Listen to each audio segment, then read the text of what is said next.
వీళ్ళు ఎవరనే దానికంటే మాట్లాడతాను. ఎందుకు ఈ పార్టీలో చేరుతున్నావు చెప్పు సార్. అందరికీ నమస్కారం అండి. నేను ఈ పార్టీలో చేరడానికి కారణం ఏంటంటే మల్లన్న మీద ఉన్న అభిమానము, ఇంకొకటి ఒక నార్మల్ ఫ్యామిలీ నుంచి వచ్చి ఈ సొసైటీనే చేంజ్ చేయాలి, ఈ బీసీ ఎస్టీ ఎస్సీ వర్గాలను మొత్తం ఒక ఉన్నతమైన స్థాయిలోకి తీసుకుపోవాలన్న ఒక ఆకాంక్ష ఉన్నది చూడండి. అది మాకు బలంగా నచ్చింది. ఆ ఆకాంక్షతోనే ముందుకెళ్తున్నాడు. అసలు మల్లన్న ధైర్య సాహసాలను చూసి మాలాంటి వాళ్ళకు కూడా ఒక లైఫ్ అనేది ఉంటుంది రాజకీయ భవిష్యత్తులో అనేసి మేము ముందుకు రావడం జరిగింది. ఇక ముందు కూడా తనతోటి ముందుకెళ్ళి బీసీ ఎస్టీ ఎస్టీ వర్గాలకు అందరికీ ఒక మంచి భవిష్యత్తు, ఒక రాజకీయ భవిష్యత్తు, ముఖ్యంగా యూత్ పిల్లలకి, స్త్రీలకి, మహిళలకు అందరికీ ఒక మంచి భవిష్యత్తు కలగజేయాలన్న ఆకాంక్షతోని ఈరోజు ఈ స్టూడియోకి రావడం జరిగింది, పార్టీలో జాయిన్ కావడం జరిగింది. Thank you. Right. Congress party youth Congress నుంచి స్టేట్ సెక్రటరీగా ఉన్నటువంటి మన సోదరిమణి, అలాగే పూజిత అండ్ వీళ్ళందరూ కూడా చాలా ఆలోచించి ఎందుకు తెలంగాణ రాజ్యాధికార పార్టీలో చేరాలంటే 1,00,000 కారణాలు చెప్పగలిగేటువంటి సత్తా ఉన్నటువంటి మహిళలు వీళ్ళంతా.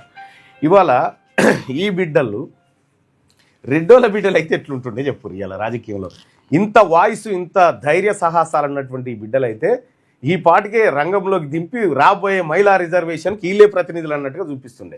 మేం చెప్తా ఉన్నాం, రాబోయేటువంటి మహిళా రిజర్వేషన్లో మా ఆడపడుచులు చాలా బలంగా ఉన్నారు. రాబోయేటువంటి మహిళా రిజర్వేషన్లో బీసీలకు కూడా సపరేట్ రిజర్వేషన్ పెట్టాలి. పెట్టకుండా మీరు వస్తే ఖచ్చితంగా జనరల్ సీట్లన్నీ కూడా కొట్టేస్తాం. రేపు పొద్దున తెలంగాణ రాష్ట్రంలో బీసీ మహిళలు, ఒక్క విషయం ఏంటంటే ఎన్ని సంవత్సరాలు అయింది ఒక గౌడ బిడ్డ అసెంబ్లీలో ఆడబిడ్డ లేక ఎన్ని సంవత్సరాలు అయింది చెప్పు. ఒక గౌడ మహిళా ఎమ్మెల్యే లేక ఎన్నేళ్ళు అయింది చెప్పు.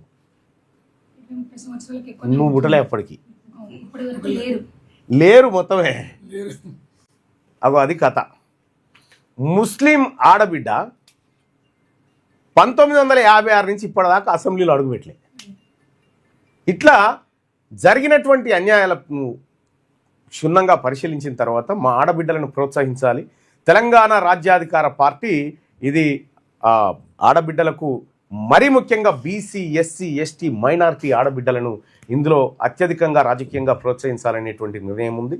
వాళ్ళకు కూడా 33% ఎందుక, మహిళలు 50% ఉన్నారు కదా, 50% ఈరి 50% రిజర్వేషన్ తీసుకురారు మహిళలకు. ఎవడొద్దంటుండు? తరతరాలుగా వాళ్ళకి అన్యాయం జరిగింది. మహిళల రిజర్వేషన్ కూడా మగవాళ్ళే వాడుకున్నారు కదా, అందులో మా బీసీలు ఉండాలా. సో కాబట్టి తెలంగాణ రాజ్యాధికార పార్టీ స్పష్టమైన డిమాండ్ చేసి 33 కాదు 50% ఇవ్వాలి. వాళ్ళకు 33 కాదు 50% వాటా మహిళలకు ఇవ్వాలి. సో మహిళా శక్తిని మరింత బలోపేతం చేస్తాం. ఇలా మా ఆడపడుచులందరికీ కూడా స్వాగతం పలుకుతా ఉన్నాం తెలంగాణ రాజ్యాధికార పార్టీలకి. ధన్యవాదాలు.